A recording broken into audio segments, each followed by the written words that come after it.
উন্নত জীবনের আশায় নিজের শেষ সম্বল ভ্যান গাড়িটিও বিক্রি করে কুয়েতে পাড়ি জমিয়েছিলেন গোপালগঞ্জের সাজ্জাদ শিকদার। কিন্তু দালালের খপ্পরে পড়ে মাত্র ২ মাসের মাথায় রিক্ত হস্তে দেশে ফিরতে হয়েছে এই যুবককে।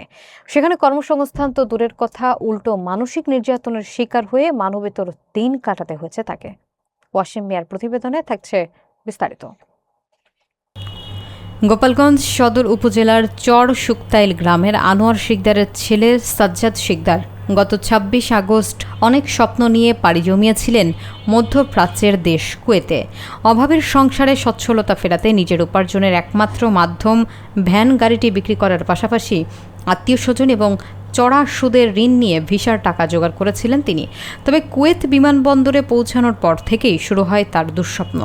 সেখান থেকে গ্রহণ করার জন্য মালিক পক্ষের কেউ উপস্থিত ছিল না। পরবর্তীতে জনৈক্য এক প্রবাসীর সহায়তায় সাজ্জাদ বাংলাদেশি মালিক হাবিবের সন্ধান পান, কিন্তু সেখানে পৌঁছানোর পর থেকেই তার উপর শুরু হয় অমানবিক মানসিক নির্যাতন। অভিযোগ উঠেছে বরিশালের বাসিন্দা এবং বর্তমানে সাভারের হাবিব ও তার সহযোগী আতিকুর রহমান ফারুক, সুজন এবং আনোয়ার মিলে একটি শক্তিশালী সিন্ডিকেট বা ভিসা ব্যবসায়ী চক্র গড়ে তুলেছেন। এই চক্রটি নওগাঁর শামীম নামের এক ব্যক্তির কাছে থেকেও কোটি কোটি টাকা হাতিয়ে নিয়ে ভিসা না দিয়ে প্রতারণা করেছে বলে জানা গেছে। সাজ্জাদ জানান, কুয়েতে তাকে দিনের পর দিন না খেয়ে একটি রুমে বন্দি অবস্থায় কাটাতে হয়েছে এবং বাইরে বের হতেও বাধা দেওয়া হতো। মালিকপক্ষ ভিসার টাকা না পাওয়ার অজুহাতে তাকে জোরপূর্বক দেশে ফেরত পাঠিয়ে দেয়। সংশ্লিষ্টরা জানান, এই চক্রটি শত শত শ্রমিকের কাছ থেকে মোটা অঙ্কের টাকা নিয়ে কুয়েতে পাঠালেও পরবর্তীতে কৌশলে তাদের দেশে পাঠিয়ে দিয়ে সেই ভিসাগুলো পুনরায় চড়া দামে বিক্রি করে। ভুক্তভোগী সাজ্জাদ এবং শামীম বর্তমানে কুয়েতস্থ বাংলাদেশ দূতাবাস ও রাষ্ট্রদূতের মাধ্যমে এই অসাধু চক্রের বিরুদ্ধে আইনানুগ ব্যবস্থা গ্রহণ এবং ক্ষতিপূরণ আদায়ের দাবি জানিয়েছেন। এছাড়া কুয়েত দূতাবাসের নির্ধারিত বেতন কাঠামো অনুযায়ী সাধারণ শ্রমিকদের ৯০ দিনার ও চালকদের ১৫০ দিনার বেতন নিশ্চিত করতে দূতাবাসের জরুরি হস্তক্ষেপ কামনা করেছেন তারা। বর্তমানে সাজ্জাদের পরিবার চরম অভাবের মুখে পড়েছেন এবং তার স্ত্রী সেলাই মেশিন চালিয়ে কোনো মতে সংসারকে টিকিয়ে রাখার আপ্রাণ চেষ্টা করছেন। আমি আপনার ভ্যান চালাতাম, আমার ভ্যান নাই, সব কিছু আমার বেঁচে কিনে নেমে গেছি, দিনা আছি আমি। এবং আমাকে যে হাবিব সাহেবদের নেওয়া হয়েছিল, সে আমাকে একটা আটকা জায়গায় রেখেছে ঘরে ১ মাস ২১ দিন, আমাকে ঠিক মতন খাওয়ান দিনেই।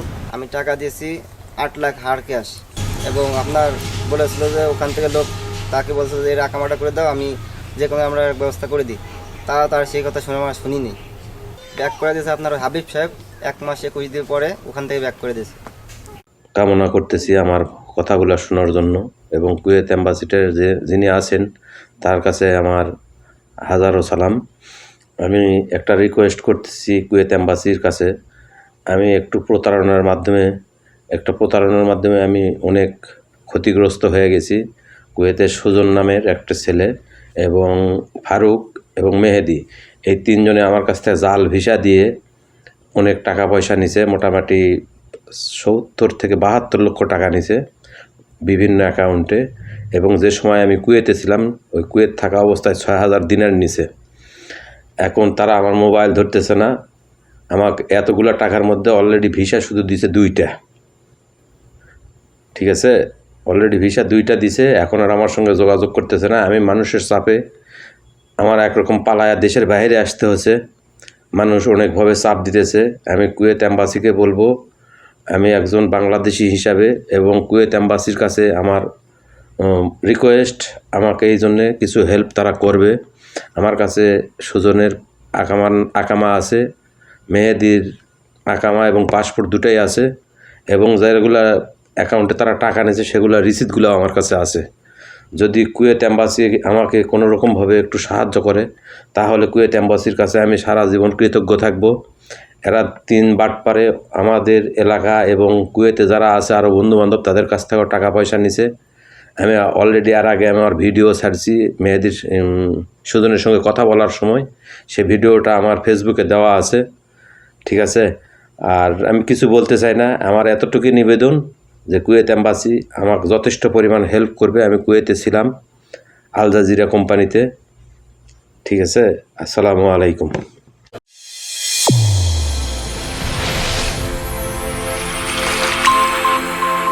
চ্যানেল A1 হৃদয়ের স্পন্দন।